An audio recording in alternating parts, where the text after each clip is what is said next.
The number of the day is 6 billion. This is the amount of money the NCAA brings in annually.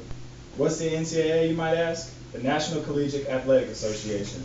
But the bigger question is, where does all this money they bring in go? As a 4-year football player, I'm here to tell you that it does not go to the players. I believe college athletes should be paid because of the massive amounts of revenue they bring into their universities, the risks involved with their sports, and the amount of hours they have to put in each week for their sport on top of their schooling. To start off with, the two biggest money makers in college sports are football and basketball. These two sports make $11 billion yearly total. That's a lot of money. According to the Washington Post, the University of Alabama in 2012 made $143.3 million in its athletic revenues. This just goes to show you how much these athletes put their school in the national spotlight. These athletes can also help to improve application rates and the quality of admissions let into the school. At Boston College, when Doug Flutie won the Heisman, they seen their admittance rate go up 45 points, and their SAT scores went up 110 points for the students they let into school from the previous years.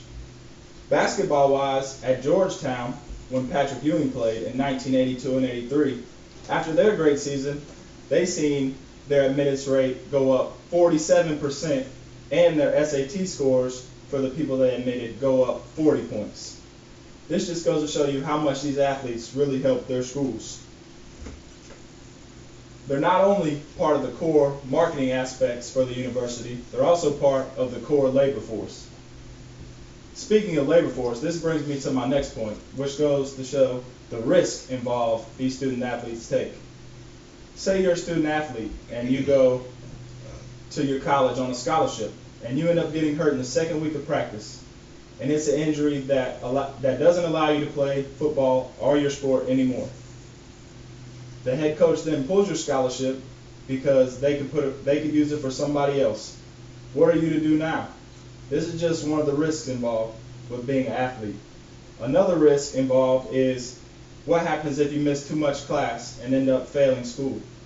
Then you have no school and no scholarship. Where do you go from here? Which brings me to my third point, the amount of hours student athletes have to put in. According to ESPN.com, the average Division I college football player spends 43.3 hours a week on football, not schooling, just football. This goes against the average U.S. employer who works 40 hours a week.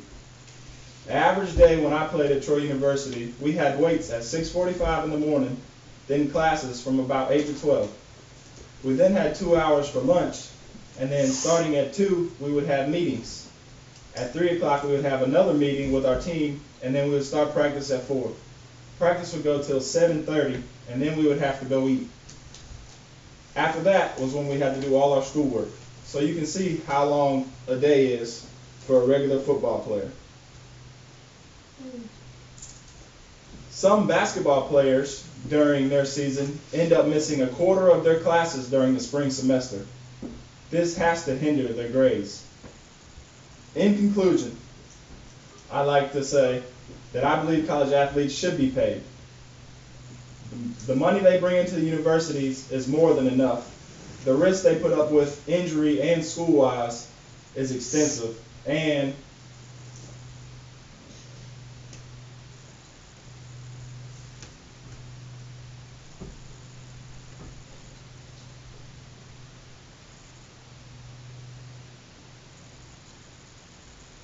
they spend more than enough hours in the day on football instead of their schooling. This just goes to show why these athletes should be paid. Not a lot of money, but enough where it helps them to get by. In conclusion, I'd like to say, show me the money. Yay, very good, very good.